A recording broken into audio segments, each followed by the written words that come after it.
Hello students, आप सबका फिर से स्वागत है। और जैसा आप सभी को पता है कि बोर्ड के जो इम्पोर्टेंस क्वेश्चंस हैं उस पर एक सीरीज चल रही है और उसी के आगे हम आज नेक्स्ट वीडियो पे बात कर रहे हैं। 2 पार्ट आप तक आ चुके हैं और आज हम बात करेंगे पार्ट 3 के ऊपर। 2 पार्ट में हमने 25 क्वेश्चंस कवर कर लिए हैं, छोटे वाले क्वेश्चंस 1 मार्क्स में, और आज हम और करेंगे 5 क्वेश्चंस आगे इसी के ऊपर और फिर हम सेक्शन बी स्टार्ट करेंगे। काफ़ी स्टूडेंट सोच रहे होंगे कि 1 मार्क्स वाले ज़्यादा हो रहे हैं सर, इतने इतने क्वेश्चंस।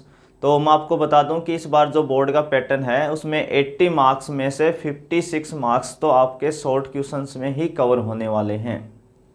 किस पे कवर होने वाले हैं? शॉर्ट क्वेश्चंस पे। तो हमें छोटे क्वेश्चंस पे ज़्यादा फोकस करना पड़ेगा और छोटे में गलती होने के भी चांसेस ज़्यादा रहते हैं और आपको टाइमिंग की भी समस्या हो सकती है कि क्वेश्चन बहुत ज़्यादा होंगे छोटे छोटे, तो आपको वहाँ टाइम भी अपना बचाना है।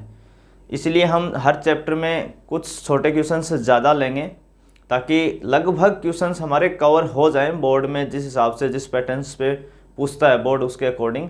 इसलिए हम थोड़े से क्वेश्चंस ज़्यादा ले रहे हैं। तो आप टेंशन नहीं लें, आपकी प्रैक्टिस ही बढ़ेगी, उससे आपको और कॉन्फिडेंस आएगा ज़्यादा क्वेश्चन से और आप अपने आप को भी चेक कर पाएंगे कि इस चैप्टर में आपने कितना मैटर्स कवर किया है। तो उसी में जैसा कि आपके सामने आ गया है क्वेश्चन नंबर 26, आप देख पा रहे होंगे क्वेश्चन नंबर 26, जिसमें आपको गिवन है एक तो वेक्टर ए है जिसका मैग्नीट्यूड कितना दिया है 10, एक वेक्टर बी है जिसका मैग्नीट्यूड कितना दिया आपको 2, और ए डॉट बी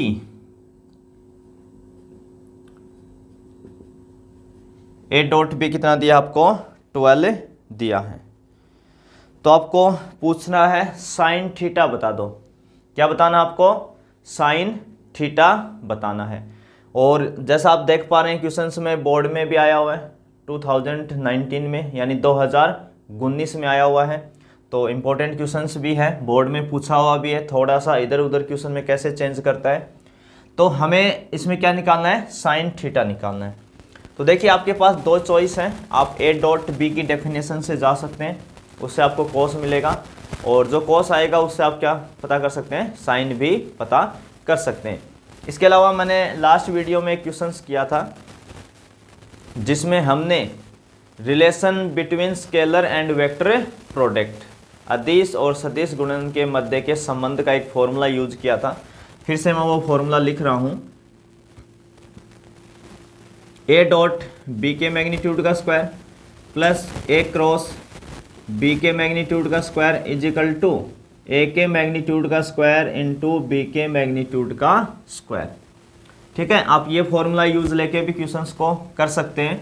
तो ए डॉट बी का मैग्नीट्यूड हमें कितना दिया है 12, तो यहाँ कितना आ जाएगा 12 का स्क्वायर, क्योंकि देखो यहाँ स्क्वायर लगा हुआ है। ए डॉट बी के मैग्नीट्यूड का स्क्वायर प्लस ए क्रॉस बी से हम वैल्यू पता करेंगे अपनी। ए का मैग्नीट्यूड कितना दिया है 10, तो 10 का स्क्वायर इंटू बी का मैग्नीट्यूड कितना है 2, तो 2 का स्क्वायर। तो यहाँ से आपके पास वैल्यू कितनी आ जाएगी? ए क्रॉस बी के मैग्नीट्यूड का स्क्वायर। देखिए 10 का स्क्वायर कितना होता है 100 और 2 का स्क्वायर 4, तो 100 इंटू 4 कितना हो जाएगा 400। 12 का स्क्वायर कितना होता है 144, ये उस साइड जाएगा तो माइनस का हो जाएगा 144। और पीछे भी हमने ऐसा ही सेम मिलता जुलता क्वेश्चन किया था, उसमें ए क्रॉस बी का मैग्नीट्यूड पूछा था। 400 में 144 कम कर देंगे तो ये आ जाएगा 256। कितना आ जाएगा आपके पास 256। तो ए क्रॉस बी की वैल्यू कितनी आ जाएगी? दोनों तरफ का आप स्क्वायर रूट काट देंगे तो 256, 256 का वर्गमूल यानी स्क्वायर रूट कितना आ जाएगा आपके पास है 16 आ जाएगा। कितना आ जाएगा 16। ठीक है, पर हमें क्या निकालना है? हमें तो साइन थीटा चाहिए। हमें क्या निकालना है? Sine theta. तो आप अगर इसको नोट करना चाहें तो नोट कर लो एक बार वीडियो को पॉज करके, या मैं ऊपर रफ कर देता हूं थोड़ा सा इसको।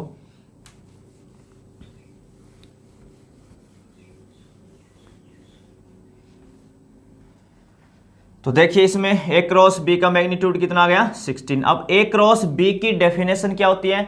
ए क्रॉस बी की डेफिनेशन होती है ए का मैग्नीट्यूड बी का magnitude sine theta dot N cap, परंतु यहाँ क्या लगा हुआ है, ए क्रॉस बी का मैग्नीट्यूड लगा हुआ है, इसलिए वो एन कैप जो यूनिट वेक्टर होता है उसका मैग्नीट्यूड कितना हो जाएगा 1। तो ए क्रॉस बी का जो मैग्नीट्यूड होता है वो होता है ए का मैग्नीट्यूड इंटू बी का मैग्नीट्यूड इंटू साइन थीटा और इज इक्वल टू कितना है 16। तो ए का मैग्नीट्यूड तो आपको दिया ही था, कितना था 10, बी का मैग्नीट्यूड कितना था 2 into sine theta is equal to 16। तो जो 2 है वो 16 को कितने टाइम कैंसिल करेगा 8, फिर 2 से हम 10 को कर देंगे 5 टाइम्स और इसको 4 टाइम्स। तो यहाँ से आपको साइन थीटा मिल जाएगा 5 का अगर उधर डिवाइड लगा दें तो 4/5। तो साइन थीटा की वैल्यू कितनी आ जाएगी 4/5। तो दो रास्ते हैं, दो चॉइस हैं आपके पास इस क्वेश्चंस को सोल्व करने की। चाहे तो आप इस फॉर्मूले से आ सकते हैं और चाहें तो आप ए डॉट बी की डेफिनेशन से पहले कोस का पता करें और जब आपके पास कोस आ जाए तो फिर आप साइन का पता करें। ठीक है, तो क्वेश्चंस आपको समझ में आ गया होगा। इसी से मिलता जुलता हमने लास्ट एक क्वेश्चंस किया था लास्ट वीडियो में भी, उसी से रिलेटेड है ये। अगला क्वेश्चंस है आपका 27 का, क्वेश्चन नंबर 27। इसमें आपको एक वेक्टर गिवन है ए वेक्टर आई कैप प्लस जे कैप और माइनस 2k कैप, आई cap plus J cap minus 2k cap. इसमें आपको दो चीज़ें बतानी है, एक तो डायरेक्शन रेशियो दिक अनुपात और एक डायरेक्शन कोसाइन यानी दिक कोसाइन। ठीक है ना, दो चीज़ें आपको बतानी है। तो जब भी क्वेश्चंस में डायरेक्शन रेशियो या डायरेक्शन कोसाइन यानी दिक अनुपात या दिक कोसाइन मांगे तो सबसे पहले आप लिखेंगे डायरेक्शन रेशियो, डायरेक्शन रेशियो का मतलब होता है दिक अनुपात, दिक अनुपात। ठीक है, तो आई कैप जे कैप और के कैप, आई कैप जे कैप और के कैप के जो कोफिशिएंट्स होते हैं उन्हीं को हम क्या बोलते हैं, डायरेक्शन रेशियो बोलते हैं। और यहाँ पे मैं एक और बात बता दूं, अगर आपको इसी पॉइंट के ऊपर अगर ऐसा भी क्वेश्चन पूछता है एग्जाम में कि स्केलर कंपोनेंट बता दो, स्केलर कंपोनेंट बता दो यानी अदिश घटक बता दो, इस वेक्टर के क्या बता दो, अदिश घटक, स्केलर कंपोनेंट। यानी स्केलर कंपोनेंट और डायरेक्शन रेशियो दोनों एक ही बात है, दोनों का एक ही आंसर्स होता है। तो आपका वो पॉइंट भी साथ साथ यहाँ पे रेडी हो रहा है। अगर आपको कल को यहाँ पे पूछे स्केलर कंपोनेंट पूछे तब भी आप यही आंसर देंगे, डायरेक्शन रेशियो वाला। तो देखो आई कैप का कोफिशिएंट कितना है 1, कोफिशिएंट का मतलब आई कैप के मल्टीप्लाई में जो होगा तो 1 है, जे कैप का भी कितना है 1 है और के कैप का कितना है -2 है। तो ये क्या है आपके पास, डायरेक्शन रेशियो। डायरेक्शन रेशियो आ गए तो आप सभी को पता है डायरेक्शन रेशियो को हम किससे डिनोट करते हैं, ये ए से, इसको बी से और इसको सी से। यानी जो डायरेक्शन रेशियो की वैल्यू आती है उनको हम किससे डिनोट करते हैं, ए बी सी से। ठीक है, अब हमें क्या पूछा है, डायरेक्शन कोसाइन और पूछिए, क्या पूछिए, डायरेक्शन कोसाइन, दिक कोसाइन, क्या बतानी है आपको, दिक कोसाइन, ये भी बताना है। तो देखो दिक कोसाइंस के लिए आपने 3 फॉर्मूले पढ़े होंगे, L = प्लस माइनस ए या a अपॉन रूट में a² plus b² plus c²।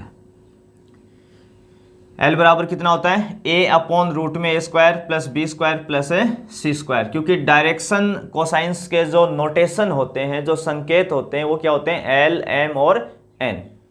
ठीक है, तो L का फॉर्मूला ये होता है। अब देखो L की वैल्यू अगर हम निकालें तो L का मान कितना है यहाँ पे 1, तो 1 रख देंगे अपॉन रूट में a² plus b² plus c², यानी इन तीनों वैल्यू का स्क्वायर करके ऐड करना आपको।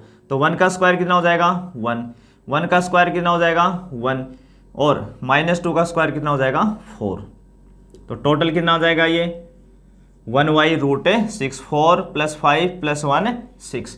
तो डायरेक्शन कोसाइन में एल की वैल्यू कितनी मिल गई आपको, 1/√6। ठीक है, इसके बाद में अगली वैल्यू क्या होती है, एम। ठीक है ना, ये किसका फॉर्मूला था, पहला एल का, किसका था, एल का। अब हम एम निकालेंगे तो यहां क्या आ जाएगा, एम, और यहां क्या आ जाता है, बी, यहां क्या आ जाएगा, बी। यानी केवल डिनोमिनेटर चेंज नहीं करना आपको, केवल न्यूमरेटर चेंज करना है। केवल क्या चेंज होता है, न्यूमरेटर, नीचे का डिनोमिनेटर यानी नीचे की वैल्यू हमेशा सेम रहती है। बस एम निकालेंगे तो ऊपर क्या आ जाएगा, बी। तो बी कितना है यहाँ पे, 1 है, बी भी कितना है, 1 है, तो यही मान वापिस आ जाएगा, एम का मान भी कितना आ जाएगा, 1/√6। फिर क्या निकालेंगे आप, एन, एन में यहाँ क्या आ जाएगा, सी, और सी कितना है यहाँ पे, -2, कितना है, -2। तो n की वैल्यू कितनी आ जाएगी, -2/√6। तो ये क्या क्या आपके डायरेक्शन है, कोसाइन, दिक कोसाइन। तो फॉर्मूला क्या होता है, L = A/√A² + B² + C², या M = A/√A² + B² + C², और N = C/√A² + B² + C²। यानी L में ऊपर A आ जाएगा, M में ऊपर B आ जाएगा, और N में ऊपर C। बाकी नीचे का डिनोमिनेटर यानी हर क्या रहता है, सेम रहता है। तो यहां से आप डायरेक्शन रेशियो और डायरेक्शन कोसाइंस कर सकते हैं। इसके अलावा एक पॉइंट और भी बता दूं, अगर आप बाई चांस ये फॉर्मूला आपको याद नहीं रहता एग्जाम में, है ना, ऐसा फॉर्मूला याद नहीं, बहुत से स्टूडेंट को नहीं रहता भी, है ना, ये तो बेसिक सी प्रॉब्लम है स्टूडेंट की, है ना, फॉर्मूला याद नहीं रहता है, तो कम से कम आपको यूनिट वेक्टर निकालना याद रह जाए। क्या याद रह जाए, यूनिट वेक्टर। हमने पीछे 1-2 क्वेश्चंस कर लिए थे यूनिट वेक्टर्स के। ठीक है, यूनिट वेक्टर्स का नोटेशन क्या होता है, ए कैप, तो A/A का मैग्नीट्यूड, तो ए कितना है, आई कैप + जे कैप और -2k कैप अपॉन इसका मैग्नीट्यूड। अब तक सब सीख चुके हैं भाई, हमने पहला क्वेश्चन ही स्टार्ट यहाँ से किया था मैग्नीट्यूड से कम वो तो आना ही चाहिए हमें, फर्स्ट वीडियो का फर्स्ट क्वेश्चन। तो आई कैप का कोफिशिएंट 1 का स्क्वायर 1, जे कैप का 1 का स्क्वायर 1, और के कैप का कितना हो जाएगा यहाँ पे 4। ये कितना हो गया, 4। तो कितना बना टोटल, ये आई कैप + जे कैप -2k कैप अपॉन √6। अगर आप इनको सेपरेट कर देते हैं तो 1/√6 into I cap, 1/√6 into J cap, और -2/√6 इंटू के कैप। तो देखो यहाँ पे जो ये वैल्यू आई, आई कैप का कोफिशिएंट आया 1/√6, जे कैप का आया 1/√6, के कैप का आया -2/√6। इन्हीं को हम क्या बोलते हैं, डीसी, डायरेक्शन कोसाइन, दिक कोसाइन, दिक कोसाइन। और नोटेशन क्या होते हैं, एल, एम और एन। और यहाँ पे जो आई जे कैप के कोफिशिएंट होते हैं उनको क्या बोलते हैं, डीआर, दिक अनुपात, और ये दिक कोसाइन। तो आप फॉर्मूला बेस्ट भी आ सकते हैं। अगर आप फॉर्मूला भूल जाते हैं तो फिर आप यूनिट वेक्टर निकाल लें अपना और उसको बता दें, यूनिट वेक्टर जो आएगा उसके जो आई जे कैप के जो कोफिशिएंट आएंगे उन्हीं को आप क्या बोल देंगे, डायरेक्शन कोसाइन बोल देंगे। तो एक रास्ता आपके पास ये भी रहेगा। चलिए, तो नेक्स्ट क्वेश्चन आपका 28, जैसा कि आपकी स्क्रीन पे आ चुका होगा, क्वेश्चन नंबर 28। क्वेश्चन में कह रहा है कि x into I cap + J cap + के cap is a unit vector. ये कैसी वैल्यू है कि यूनिट वेक्टर है। अगर कोई भी वेक्टर अगर यूनिट वेक्टर होता है यानी मात्रक सदिश होता है, यूनिट वेक्टर मात्रक सदिश होता है, तो उसका मैग्नीट्यूड यानी परिमाण हमेशा कितना होगा, 1 होगा। उसका परिमाण कितना हो जाएगा, 1। यानी आप अगर इसका मैग्नीट्यूड लेंगे तो कितना आ जाएगा, 1 आ जाएगा। कितना आ जाएगा, 1।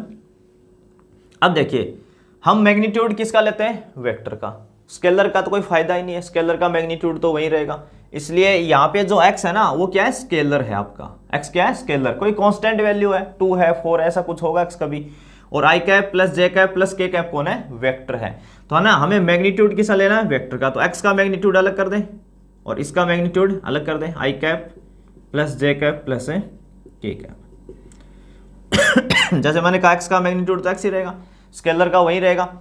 इसका कितना आ जाएगा, रूट ओवर आई कैप का कोफिशिएंट 1 का स्क्वायर 1, जे कैप का 1 का स्क्वायर 1 और के कैप का कोफिशिएंट भी 1 है तो 1 का स्क्वायर 1 इज इक्वल टू 1। तो ये सारे जुड़ के कितने हो गए, √3। कितना हो जाएगा, √3। तो x इज इक्वल टू कितना आ जाएगा, 1y√3। ठीक है, तो बिल्कुल आसान सा क्वेश्चन है। बस आपको करना क्या था, इसका मैग्नीट्यूड 1 लेना था। जैसा अगला क्वेश्चन में कहा था कि यूनिट वेक्टर है तो इसका मैग्नीट्यूड कितना हो जाएगा, 1 हो जाएगा। इसी क्रम में नेक्स्ट क्वेश्चन 29 जैसा आप देख पा रहे हैं, और क्वेश्चन बोर्ड में भी आया हुआ है 2015, किसमें, 2015 में, और बिल्कुल आसान सा क्वेश्चन है। 2 वेक्टर हैं, कह रहा है कि ए वेक्टर है कोई जिसका मैग्नीट्यूड 1 है, कोई बी वेक्टर है जिसका मैग्नीट्यूड 2 है, और ए डॉट बी 1 है। ए डॉट बी कितना है, 1 है। तो आपको क्या निकालना है, इनके बीच का एंगल बताना है। क्या बताना है, angle. Find the angle between 2 vectors A and B.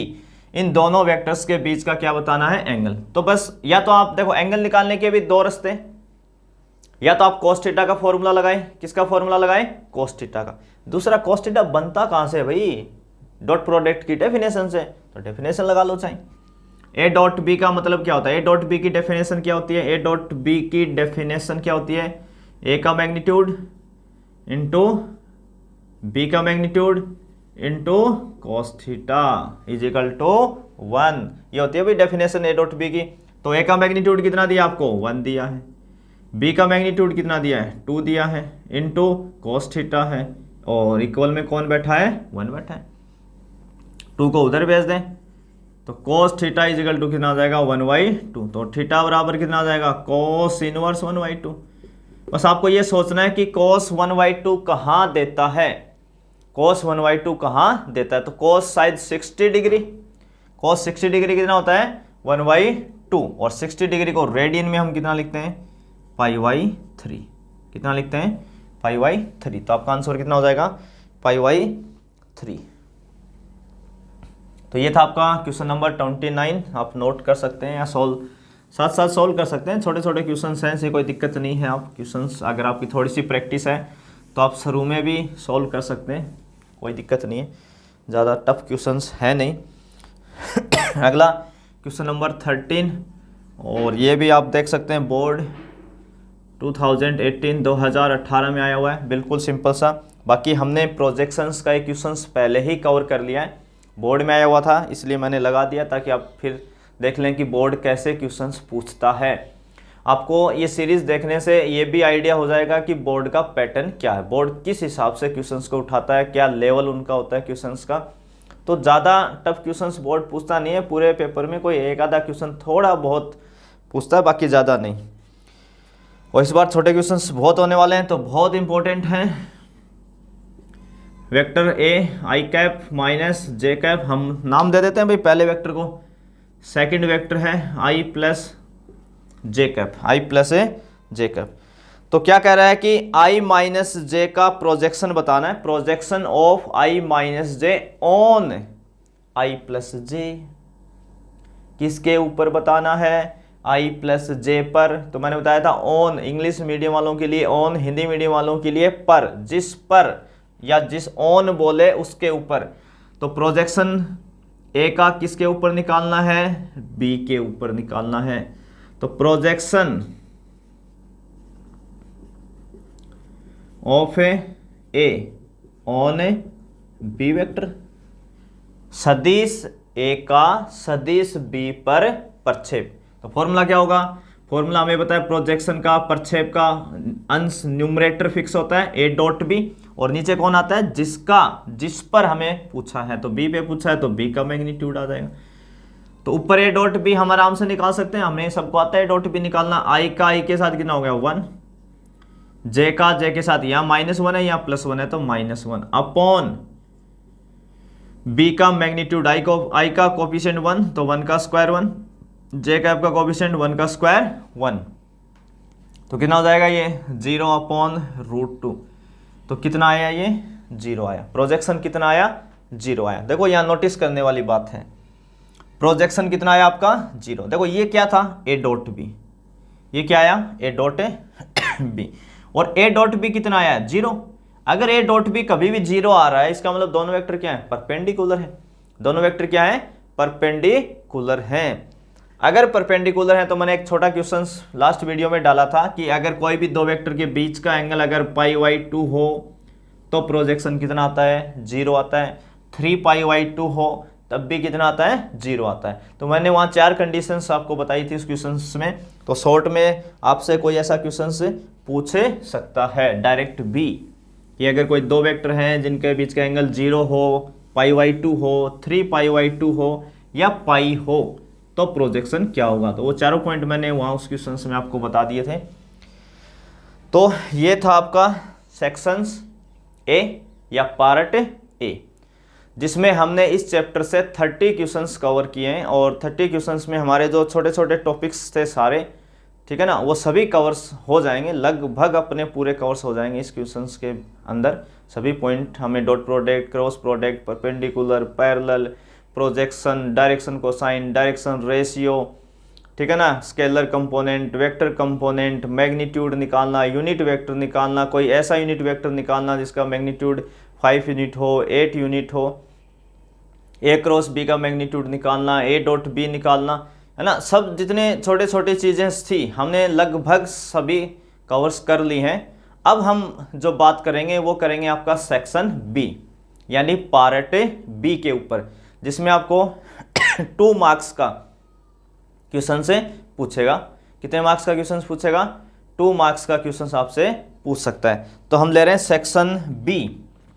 कौन सा पार्ट ले रहे हैं भाई, बी पार्ट के ऊपर बात कर रहे हैं और जिसका फर्स्ट क्वेश्चन है जैसा कि आपके सामने आ चुका है, फर्स्ट क्वेश्चन सेक्शंस बी का। और आप देख पा रहे हैं 2 साल इसको 2 बार बोर्ड में पूछा जा सका है, 2012 और 2015, ठीक है ना, 2012 और 15 में, यानी बहुत इंपॉर्टेंट क्वेश्चन है अपने टाइम्स का और अब भी इंपॉर्टेंट है अपनी जगह पे। और ये भी आप ध्यान रखेंगे कि हम जो सेक्शन बी और सेक्शन सी करेंगे, ठीक है ना, तो कई बार क्या है कि जो हम सेक्शन बी में कोई 2 मार्क्स का क्वेश्चन कर रहे हैं हो सकता है वो सेक्शन सी में 3 मार्क्स में भी पूछ ले, है ना, जिसमें 5-7 स्टेपें होती हैं। कई बार कम स्टेप का क्वेश्चन भी बोर्ड ज़्यादा मार्क्स में पूछ लेता है, ठीक है ना। तो कहीं भी आए अपना क्वेश्चन आना चाहिए बोर्ड के अंदर, है ना, क्वेश्चन अपने को मिलना चाहिए, हमारा टारगेट उसी से है। फिर भी हमने थोड़ा अलग किया है कि इनको 2 मार्क्स में ज़्यादा चांस है। तो यहाँ देखिए 3 वेक्टर्स आपके पास गिवन है। वेक्टर ए है, आप देख पा रहे होंगे 2i + 2j + 3k कैप। कोई बी वेक्टर है -i + 2j और +k कैप, और एक सी वेक्टर है 3i + j cap, 3i + j cap, ठीक है। कितने वेक्टर्स आपके पास है 3 वेक्टर से हैं। अब देखिए क्वेश्चंस में क्या कहना चाह रहे हैं, क्वेश्चन में आपको कहना चाह रहा है कि कोई a + λb वेक्टर है, ये कोई एक वेक्टर है a + λb, ठीक है, ये एक वेक्टर है और ये c पर क्या है परपेंडिकुलर है। ये वाला जो वेक्टर है ये c पे क्या है परपेंडिकुलर यानी लंबवत है। और हमें पता है कि जब भी 2 वेक्टर क्या हो परपेंडिकुलर हो, लंबवत हो, तो उनका डॉट प्रोडक्ट अदिश गुणनफल क्या हो जाता है 0 हो जाता है।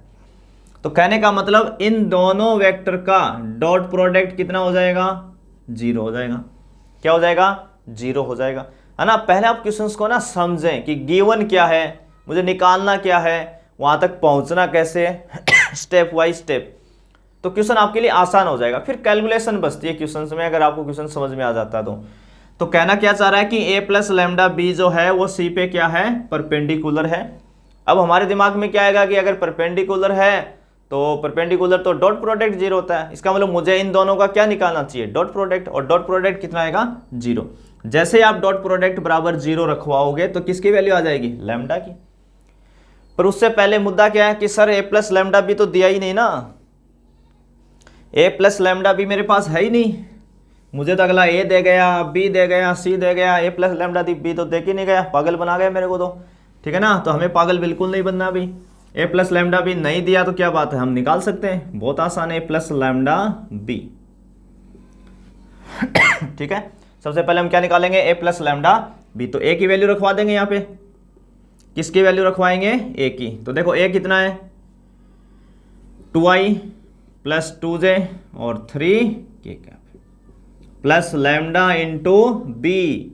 देखो यहाँ बी रखवा देंगे, बी कितना है, minus I cap plus 2j cap plus k cap, है ना। एक स्टेप बढ़ा लेते हैं भाई, एक स्टेप बढ़ा लेते हैं, इसमें तो मैं कोई चेंज कर ही नहीं रहा तो लिख रहा हूँ सेम। इस लैम्डा को माइनस आई कैप से करेंगे तो माइनस का लैम्डा आई कैप, लैम्डा को 2j से तो 2 लैम्डा j कैप, और लैम्डा को कैसे करेंगे तो लैम्डा k कैप। अब देखो I cap j cap k cap है ना, दो जगह आ रहे हैं इक्वेशन में, आई कैप 2 जगह लिखा हुआ है, j कैप 2 जगह लिखा हुआ है, k कैप 2 जगह लिखा हुआ ना। तो है ना, 2 जगह जब भी ऐसा लिखा हुआ हो, दो जगह आई कैप j कैप है ना, तो आप हमेशा कॉमन लेके कंबाइंड कर लें, एक जगह बना लें ना। 2 जगह लिखने में अच्छा नहीं लगता, खूबसूरत नहीं लगता देखने में, तो है ना हम क्या कर लेंगे, इसको एक जगह बना लेंगे। तो आई कैप हम कॉमन ले लेंगे, तो यहाँ से कितना आ जाएगा 2। देखो यहाँ आई कैप का कोफिशिएंट कितना है 2, और यहाँ देखो आई कैप का कोफिशिएंट कौन है, माइनस लैम्डा।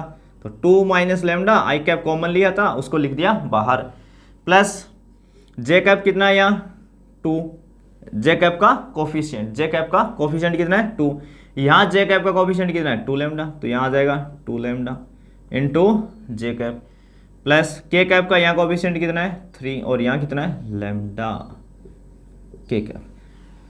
तो क्या आ गया आपके पास, a प्लस लैम्डा बी। तो है ना, सबसे पहले आप a प्लस लैम्डा बी निकालेंगे। फिर क्या गिवन आपको, क्या दिया हुआ है कि a प्लस लैम्डा बी जो है, ये जो वेक्टर है पूरा, ये परपेंडिकुलर है किसके साथ, c के साथ, c पे परपेंडिकुलर है। तो इन दोनों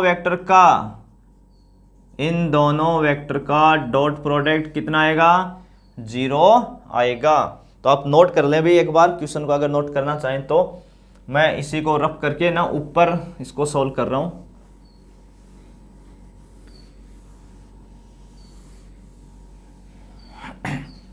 तो हमने क्या लिखा, a plus lambda B dot C is equal to क्या आ जाएगा, 0 आ जाएगा। तो मुझे पहले क्या किसको लिखना है, a प्लस लैम्डा बी को। अब तो आ चुका है ना मेरे पास, ये किसकी वैल्यू थी आपकी, ये a प्लस लैम्डा बी की तो वैल्यू है, किसकी वैल्यू है ये, a प्लस लैम्डा बी। तो सबसे पहले लिखते हैं a प्लस लैम्डा बी, यहाँ पे लिख रहे हैं भी, कितना लिखा हुआ है 2 minus lambda into I cap, 2 plus 2 lambda into J cap, plus 3 plus lambda into K cap, dot में क्या लिखा हुआ है आगे c, और c वेक्टर कितना था आपके पास 3i plus J, 3i cap plus J cap is equal to कितना है 0 है। अब आपको दोनों का क्या करवाना है, डॉट प्रोडक्ट करवाना है। क्या करवाना है वैसे, डॉट प्रोडक्ट, और डॉट प्रोडक्ट तो आता है भाई, आई कैप के साथ 1 होता है, जे कैप के साथ 1, और के कैप के साथ 1। तो हम करेंगे क्या, आई के कोफिशिएंट का मल्टीप्लाई करते हैं जे कैप के, और जे कैप के कोफिशिएंट का मल्टीप्लाई करते हैं के कैप के साथ कर देंगे। देखो यहाँ आई कैप का कोफिशिएंट कितना है 2 माइनस लैम्डा ना, ये कोफिशिएंट है। इधर आई कैप का कोफिशिएंट कितना है 3, तो 3 किससे मल्टीप्लाई होगा 2 माइनस लैम्डा से। इधर जे का कोफिशिएंट देखो कितना है इसमें 1, और यहाँ 2 प्लस 2 लैम्डा। अब इसमें के कैप तो दिख ही नहीं रहा, 3i प्लस जे इतना ही लिखा हुआ सर, के कैप तो कहीं है ही नहीं है। तो कोफिशिएंट कितना है उसका 0 के कैप लिखा हुआ, तो कोफिशिएंट कितना है 0 किससे गुणा होगा 3 प्लस लैम्डा से। आप चाहें तो इस स्टेप को इग्नोर भी कर सकते हैं ना, इसको ना लिखे चाहे कोई जरूरत नहीं है, क्योंकि अगला समझता है इस बात को कि के कैप नहीं है तो उसका कोफिशिएंट कितना है 0, और 0 को आप किसी से भी मल्टीप्लाई करोगे तो क्या आएगा 0 ही आएगा। तो चाहे तो आप इसको हटा भी सकते हैं, कोई ऐसी दिक्कतें नहीं है। अब कर दें इनको मल्टीप्लाई, ब्रैकेट ओपन, तो 3 को 2 से करेंगे तो 6, 3 को माइनस लैम्डा से करेंगे माइनस का 3 लैम्डा, 1 को इससे करेंगे तो 2 प्लस 2 लैम्डा इजिकल टू 0। तो 6 और प्लस 2 कितना हो गया 8, 2 लैम्डा में से 3 लैम्डा गया तो माइनस लैम्डा इजिकल टू 0, तो लैम्डा कितना आ जाएगा 8। तो लैम्डा की वैल्यू कितनी आ गई 8। तो बहुत आसान क्वेश्चन है, 2 मार्क्स में भी पूछ सकता है, और हो सकता है ये वाला क्वेश्चन तो 3 मार्क्स में भी पूछ सकता है। ऐसी कोई दिक्कतें नहीं है। बस आपको क्या निकालना है इसमें, a प्लस लैम्डा b निकालें और c के साथ डॉट प्रोडक्ट 0 कर दें, बस आपकी लैम्डा की वैल्यू आ जाएगी।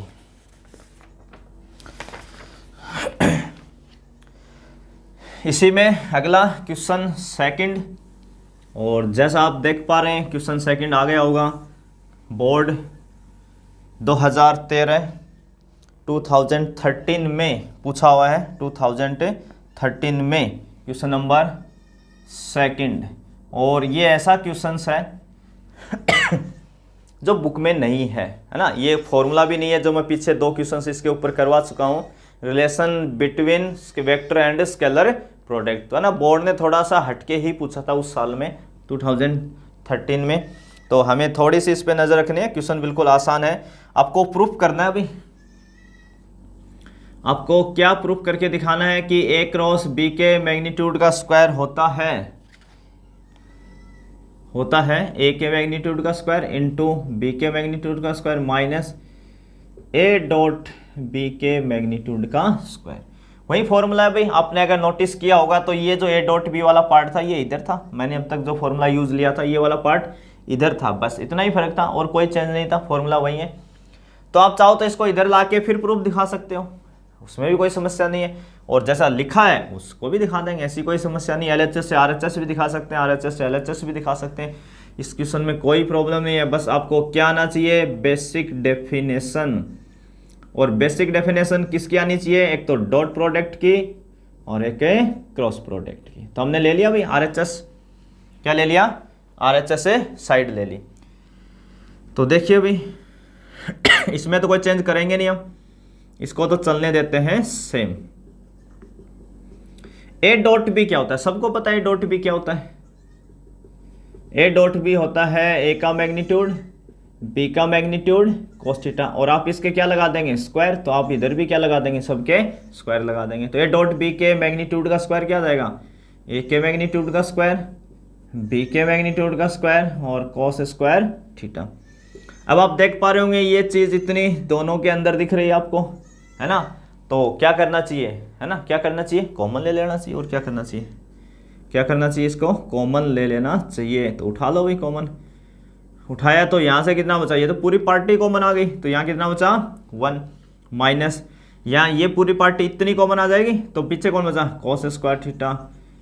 इतना आते ही तो आप समझ ही जाओगे भाई, इतना तुम 10 से पढ़ रहे हैं फॉर्मूला ना, किसी सब्जी वाले से पूछोगे वो भी बता देगा। 1 माइनस cos स्क्वायर थीटा तो कितना होता है, साइन स्क्वायर थीटा, है ना। अब तो मार्केट वालों को भी आ गया ये फॉर्मूला कि 1 माइनस cos स्क्वायर थीटा कितना होता है, साइन स्क्वायर थीटा। और अगर यहाँ साइन आया है तो मुझे थोड़ा बहुत तो आइडिया है ही, इतना तो मैंने पढ़ा ही है कि जब मैं डॉट की बात करता हूँ तो cos आता है, और जब मैं क्रॉस की बात करता हूँ तो साइन आता है। इसका मतलब ये कहीं ना कहीं a क्रॉस b का मामला है। तो a क्रॉस b होता क्या है, बेसिक डेफिनेशन अगर मैं लिखूँ a क्रॉस b की, तो a का मैग्नीट्यूड b का magnitude into sine theta dot N cap, ये होता है a क्रॉस b। अगर इसका आप मैग्नीट्यूड ले लेंगे तो ये एन कैप का मान कितना हो जाता है यहाँ पे 1, क्योंकि ये तो यूनिट वेक्टर है, तो मैग्नीट्यूड कितना हो जाएगा 1। तो यानी a क्रॉस b का मैग्नीट्यूड क्या होता है, a का मैग्नीट्यूड b का मैग्नीट्यूड साइन थीटा। तो a का मैग्नीट्यूड b का मैग्नीट्यूड साइन थीटा का क्या है, ये पूरे का स्क्वायर है। तो इसको आप क्या लिख सकते हो, a क्रॉस b के मैग्नीट्यूड का स्क्वायर लिख सकते हो, यही तो आपका LHS है। स्क्वायर सबकी बाहर ले लें, यहाँ से 2 यहाँ से 2 यहाँ से 2, तो पीछे क्या बचा, a का मैग्नीट्यूड b का मैग्नीट्यूड साइन थीटा, और वो कौन होता है, a क्रॉस b का मैग्नीट्यूड, स्क्वायर आपकी बाहर आ जाएगी। तो आसान सा प्रूफ है, कोई टफ क्वेश्चंस नहीं था, बस थोड़ी सी बेसिक डेफिनेशन आपको इसमें आनी चाहिए, फिर आप इजीली कर सकते हैं, ऐसी कोई समस्या नहीं है। तो अगला क्वेश्चन और हम ले रहे हैं क्वेश्चन नंबर 3, एक क्वेश्चन और कर लेते हैं इसका 3, और ये भी आपका जैसा आप देख पा रहे हैं बोर्ड 2017 है ना, 2017 में पूछा गया है। और आपको इसमें एक वेक्टर a गिवन है, वेक्टर a गिवन है i cap minus J cap, i cap minus J cap plus 3 k cap, और वेक्टर v गिवन है 2i minus 7j, 2i minus 7j plus k cap. ठीक है भाई, आपको 2 vector given है a and b। आपको क्या निकालना है? Area of parallelogram. क्या निकालना है? एरिया ऑफ पैरेललोग्राम निकालना है। तो देखिए, आप चाहे एरिया ऑफ ट्राइंगल निकालें, एरिया ऑफ पैरेललोग्राम निकालें, ठीक है ना, सब में क्या निकालना है? a cross b। और 2 वेक्टर के परपेंडिकुलर यूनिट वेक्टर कभी भी पूछे तब भी क्या निकालना होता है? a cross b। यानी a क्रॉस b बहुत इंपॉर्टेंट है। मैंने ये बात लास्ट वीडियो में भी बोली थी एक जगह कहीं कि आपको इस चैप्टर में a क्रॉस b तो ढंग से आना ही चाहिए। तो सबसे पहले हमारा टारगेट क्या होगा? a क्रॉस b निकालना। अब सर a क्रॉस b निकालते कैसे हैं? तो किसकी हेल्प लेते हैं हम? डिटर्मिनेंट की, सारणिक की। आई कैप, जे कैप और के कैप। पहली रो फिक्स होती है आपकी, आई कैप, जे कैप और के कैप। तो देखो यहाँ आई कैप पहले क्या लिखा आपने? ए वेक्टर, है ना, ए वेक्टर। तो ए वेक्टर की आई कैप, जे कैप और के कैप के कोफिशिएंट क्या है? 1, -1 और 3। यहाँ बी वेक्टर के कोफिशिएंट क्या है? 2, -7 और 1। ठीक है ना। इसको क्या कर दो भाई? ओपन कर दो, है ना। इसको क्या कर देते हैं? ओपन करवा देते हैं। तो आई कैप देखिए, आई कैप में ये रो छोड़ देंगे आप, आई कैप जे कैप वाली, ये कॉलम छोड़ देंगे तो ना इधर ये बचेगा आपके पास 2y2 का ना, ये वाला डिटरमिनेंट 2y2। तो -1 को 1 से करेंगे तो -1। अब इसको इससे करेंगे 3 को -7 से, तो माइनस का 21, माइनस का 21, और माइनस फॉर्मूले का होता है प्लस का 21 हो जाएगा। माइनस जे कैप, प्लस माइनस प्लस चलता है, आपको पता ही है ये बात। तो ये रो, ये कॉलम हट जाएगा। तो 1 को 1 से करेंगे तो 1, 2 को 3 से करेंगे तो -6, प्लस के कैप। तो ये रो, ये कॉलम, तो 1 को -7 से करेंगे तो माइनस का 7, और 2 को -1 से तो -2, और एक माइनस फॉर्मूले का होता है इसलिए +2। देखिए, जब भी इन दो नंबर का ऐसे मल्टीप्लाई करते हैं, अगर वो नेगेटिव आता है तो आप उसको क्या कर लेंगे? पॉजिटिव कर लेंगे, क्योंकि एक फॉर्मूला किसका होता है? आपका नेगेटिव फॉर्मूले से आता है, उसकी वजह से। तो यहां से टोटल कितना बनाइए? 20 आई कैप, 5 जे कैप और माइनस का 5 के कैप। ठीक है भाई, 2 में से 7 जाएगा, -5 आ जाएगा, 1 - 6 -5, माइनस हो जाएगा प्लस। तो ये किसकी value I? a cross b की। हमें इसके मैग्नीट्यूड की जरूरत पड़ने वाली है भाई, तो अभी निकाल लेते हैं मैग्नीट्यूड। a क्रॉस b का मैग्नीट्यूड 20 का स्क्वायर कितना होता है? 400, 5 का कितना हो जाएगा? 25, और फिर इस 5 का कितना हो जाएगा? 25। तो कितना हो जाएगा टोटल? ये 450, जिसको आप लिख सकते हो 15 × √2। तो पूछा कि आपको एरिया ऑफ पैरेललोग्राम, क्या पूछा? एरिया ऑफ ए पैरेललोग्राम, समांतर चतुर्भुज का क्षेत्रफल बराबर कितना आ गया? यही आता है, यही जो वैल्यू होती है आपकी, ये क्या? यही तो आपका एरिया, 15 × √2 स्क्वायर यूनिट, वर्ग इकाई। ठीक है, तो ये क्या जाएगा आपका? एरिया ऑफ पैरेललोग्राम आ जाएगा। ठीक है, तो आज हम इस वीडियो में इतने ही क्वेश्चंस कवर करने वाले हैं, और नेक्स्ट वीडियो में हम इससे आगे क्वेश्चंस लेंगे। अच्छे जो भी 2 मार्क्स के अकॉर्डिंग अच्छे क्वेश्चंस हैं वो भी हम कवर करेंगे।